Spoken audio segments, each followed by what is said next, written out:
Life को सिर्फ पीछे मुड़कर समझा जा सकता है, लेकिन जीना हमें हमेशा आगे बढ़कर ही जीना पड़ता है। यानी कि जिंदगी का मतलब हमें तब समझ आता है जब वो बीत चुकी होती है, लेकिन उसे जीना हमें उस वक्त पड़ता है जब कुछ भी क्लियर नहीं होता।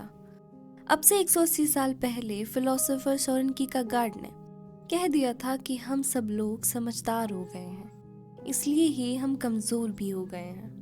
यानी कि द प्रेजेंट एज में एग्जैक्टली क्या कहा गया है, वीडियो के एंड तक आते आते आपको क्लियर हो जाएगा। सिर्फ किताब क्या कह रही थी नहीं, बल्कि आज की दुनिया में चल क्या रहा है। Welcome to the present age. Soren Kierkegaard के हिसाब से कंप्लीट हैप्पीनेस ऑलमोस्ट इम्पॉसिबल है। हमें हमेशा चुनाव करना पड़ता है और हर चुनाव के साथ डाउट, फियर और एंजाइटी आती है। तो लाइफ नेचुरली अनस्टेबल है, फुली पीसफुल बिल्कुल भी नहीं है। उनके अकॉर्डिंग इंसान के अंदर एक एग्जिस्टेंशियल एंजाइटी होती है। हम जानते हैं कि हम एक दिन मर जाएंगे, हम अधूरे हैं, हम गलतियां करते हैं। इससे एक अंदर का खालीपन पैदा होता है। आज का ज़माना एडवर्टाइजमेंट का ज़माना है। कुछ होता नहीं, लेकिन जो होता है वो तुरंत नोटिफिकेशन बन जाता है। यानी कि तुमने महसूस किया होगा कि मॉडर्न दुनिया यानी आज की दुनिया थोड़ी सी खाली लगती है, एक ऐसे तरीके से जिसे डिफाइन करना मुश्किल है। तुम अपनी रोजमर्रा की जिंदगी में बस चलते रहते हो, लेकिन अंदर ही अंदर सब कुछ बेमकसद सा लगता है। आज के टाइम में असल काम या डीप चीजें कम होती हैं, लेकिन उनके बारे में शोर, प्रमोशन और न्यूज़ बहुत ज्यादा फैलता है। हर छोटी बात तुरंत नोटिफिकेशन बन जाती है, जिससे कुछ बहुत इम्पोर्टेंट हो। इस वजह से हमको लग सकता है कि मॉडर्न दुनिया थोड़ी अंदर से खाली है। हम डेली रूटीन फॉलो करते रहते हैं, उठना, काम, फोन, सोशल मीडिया। बट कभी कभी महसूस होता है कि इस सब का कोई पर्पस या मतलब नहीं है। मतलब कि एक्टिविटी बहुत है, इंफॉर्मेशन बहुत है, पर असल मतलब कम महसूस होता है। ये ऐसा है जैसे तुम अपने आप को बस जिंदगी निकालते हुए देख रहे हो, लेकिन कभी सच में उसमें फुली इन्वॉल्व या इनकरेज नहीं हो पा रहे।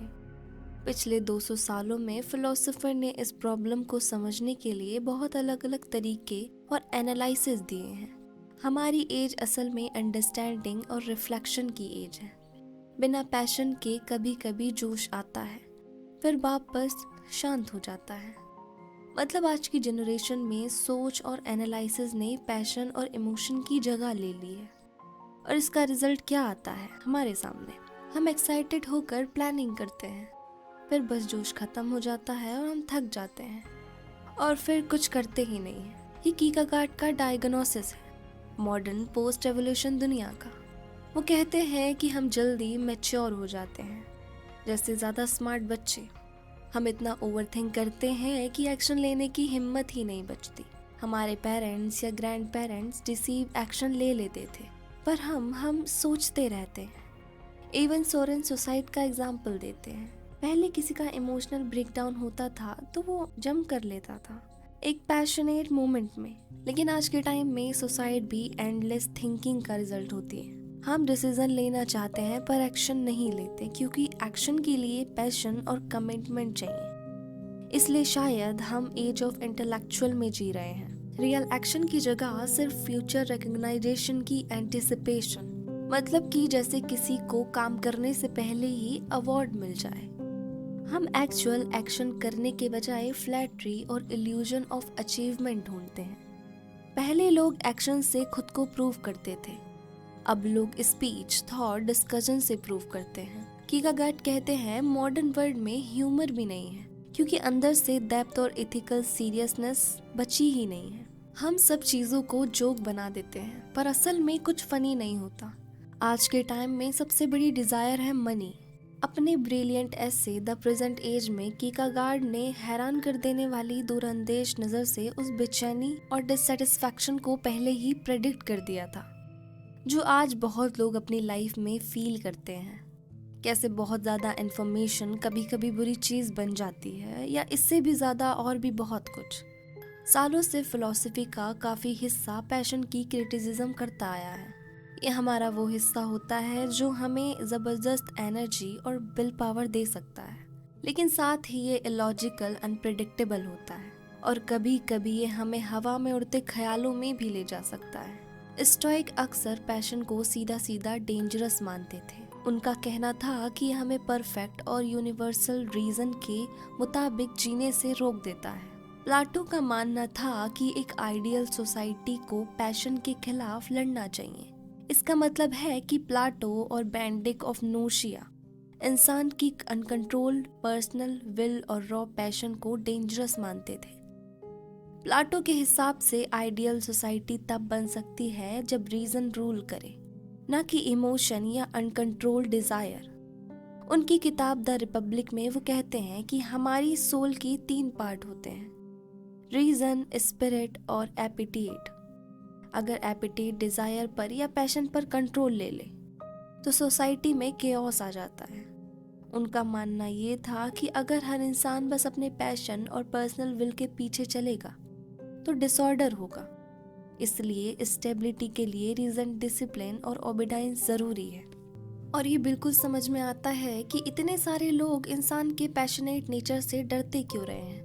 अपने सबसे बुरे रूप में पैशन हमें खतरनाक क्राइम, सोसाइटी के ब्रेकडाउन और पर्सनल मिसेरी तक ले जा सकता है। अगर हम बस अपने पैशन के पीछे ही चलते रहें तो मुमकिन है कि हम खुद को और अपने आसपास के लोगों को नुकसान पहुंचा दें। लेकिन सोरेन कीरकेगार्ड का कहना था कि इस सिचुएशन का दूसरा साइड भी उतना ही खराब हो सकता है। अगर बिल्कुल भी पैशन ना हो तो ये सिर्फ सोशल लेवल पर ही डैमेजिंग नहीं होगा, बल्कि हमारे पास वो खास इंग्रेडिएंट्स ही नहीं बचेंगे जो जिंदगी को सिर्फ झेलने के बजाय उसे गले लगाने के लायक बनाते हैं। कीरकेगार्ड कहते हैं, बेहतर ये है कि दुख सहकर अपने आप के साथ ट्रू रहना, बजाय क्राउड का पार्ट बनकर अपनी आइडेंटिटी खो देना। पैशन एक पावरफुल एनर्जी है, वही एनर्जी जो किसी को ग्रेट साइंटिस्ट बना सकती है जैसे न्यूटन, वही एनर्जी किसी को लेजेंडरी आर्टिस्ट बना सकती है जैसे लियोनार्डो दा विंची, और वही एनर्जी अगर गलत डायरेक्शन में चली जाए तो डिस्ट्रक्शन भी क्रिएट कर सकती है। सोरेन कीरकेगार्ड का पॉइंट ये था कि पैशन खुद में ही ना अच्छा है ना बुरा, वो बस इंटेंस एनर्जी है। अगर पैशन के साथ सेल्फ अवेयरनेस और रिफ्लेक्शन हो तो वो क्रिएशन, मीनिंग और ग्रेटनेस देता है। और अगर पैशन बिना सोच समझ के सिर्फ भीड़ के साथ फ्लो करे तो वो केओस और वायलेंस तक ले जा सकता है। Passion is equal to fuel. Direction सही हो तो रॉकेट और डायरेक्शन गलत हो तो एक्सप्लोशन। सोरेन कीरकेगार्ड ने द प्रेजेंट एज बुक में हमारे जैसे मॉडर्न समाज की डीप क्रिटिसिज्म है। इसमें उन्होंने बताया है कि आज की प्रेजेंट एज बाहर से बहुत एक्टिव लगती है लेकिन अंदर से खाली और पैशनलेस है। कीरकेगार्ड ने अपने टाइम की सोसाइटी को एनालाइज किया और बोला, हमारा जमाना एनर्जेटिक नहीं है, रिफ्लेक्टिव है। मतलब लोग एक्शन कम लेते हैं लेकिन एनालिसिस ज्यादा करते हैं। 2 ages comparison, revolutionary age, passionate age, जहाँ पे लोग पैशनेट होते थे। ये वो ज़माना होता है जहाँ लोग दिल से जीते हैं, लोग पैशनेट होते हैं, हर मोमेंट में जुनून भरा होता है। जैसे फ्रेंच रेवोल्यूशन में लोग अपनी जान दांव पे लगा देते थे। गलत भी हो सकता है, एक्सट्रीम भी, हाँ मिस्टेक्स होती हैं, वॉयलेंस भी, लेकिन वो कमिटमेंट से भरे होते थे, रिस्क लेते थे, एनर्जी हाई, लोग स्टैंड लेते थे, एक्शन में उतरते थे। कमिटमेंट और हाई एनर्जी से दुनिया बदल देते थे। एग्जाम्पल 18th 19th सेंचुरी के रेवोल्यूशनर्स, उनकी एनर्जी से हिस्ट्री बदली, चाहे सही हो या गलत। अब हमारी प्रेजेंट एज जहां हम हैं, यहाँ सब हर चीज़ पे ओपिनियन, डिबेट, क्रिटिसाइज करते हैं, खुद स्टैंड नहीं लेते, रिफ्लेक्शन ज़्यादा, एक्शन कम, इमोशनली डी अटैच। मतलब ये कोल्ड एज का असली मतलब है। पैशन की कमी, लोग इनफाइनाइट ऑप्शन में उलझ जाते हैं, कमिटमेंट से डरते हैं। कीरकेगार्ड कहते थे ये एज इक्वलिटी ऑफ नॉलेज लाती है, यानी सबको सब पता है, लेकिन इनइक्वलिटी ऑफ कंडीशन, कोई एक्शन नहीं, सिर्फ बातें। द प्रेजेंट एज 1800 में लिखी गई थी, लेकिन ये आज के टाइम को दर्शाती है। आज के टाइम के लोग चुप रहना नहीं जानते। आज के इंसान बोलते बहुत हैं लेकिन अंदर से खाली होते हैं। साइलेंस, चुप रहकर खुद को समझना, ये चीज़ खत्म हो गई है, इसलिए बातों में डेप्थ नहीं बची। मॉडर्न एज हमें सोचने की आज़ादी तो दे देती है लेकिन जीने की इंटेंसिटी छीन लेती है। हम बोलते बहुत हैं, जहाँ किसी ने हमारे साथ अपनापन दिखाया वहीं सब कुछ बोल देना। मैंने देखा है ऐसे लोगों को, रिएक्ट बहुत करते हैं, ओपिनियन बहुत देते हैं, लेकिन अंदर से कहीं ना कहीं इम्पिटीनेस है। आज के टाइम पर प्रॉब्लम ये नहीं कि हमारे पास ऑप्शन कम है, प्रॉब्लम ये है कि हम भीड़ में खो जाते हैं। हम सब कुछ बनना चाहते हैं और आखिर में कुछ भी नहीं रह जाते हैं। एक और चीज है द प्रेजेंट एज में कि तुम्हारे पास काम भी है करने को, लेकिन तुम डिस्ट्रैक्टेड हो। सब कुछ पता होने के बावजूद भी तुम काम नहीं कर पाते, तुम डिस्ट्रैक्टेड हो। ये एक और बड़ी प्रॉब्लम है। तुम्हें पता भी है कि जो तुम ये रील्स स्क्रॉल कर रहे हो या कुछ फालतू के काम कर रहे हो, इससे टाइम वेस्ट होता है, लेकिन तुम फिर भी नहीं फोकस कर पाते। यानी अवेयरनेस है लेकिन एक्शन नहीं है। समझ है पर इंटेंसिटी और विल पावर मिसिंग है। कीकागार्ड का सबसे पावरफुल कॉन्सेप्ट है द पब्लिक। पब्लिक कोई रियल इंडिविजुअल नहीं होती, वो एक एब्स्ट्रैक्ट आइडिया है। इस पब्लिक के पीछे छुपकर इंसान रिस्पॉन्सिबिलिटी अवॉइड करता है। आज के इंटरनेट एज में ये सब और ज्यादा डेंजरस है। हजारों लोग अगर एक बार इंसल्ट कर दें तो इंडिविजुअली सब करेंगे, सब कहेंगे, लेकिन कलेक्टिवली वो हैरेसमेंट बन जाता है। कीकागार्ड ने इस चीज को अब से 150 साल पहले ही प्रेडिक्ट कर दिया था। कीकागार्ड को सबसे ज्यादा डर था लेबलिंग से। लेबलिंग मतलब सबको एक जैसा बना देना, कोई स्टैंड आउट ना करे, कोई यूनिक ना रहे। ये कॉन्स्पिरेसी नहीं है, ये पैशनलेस एनवी का रिजल्ट है।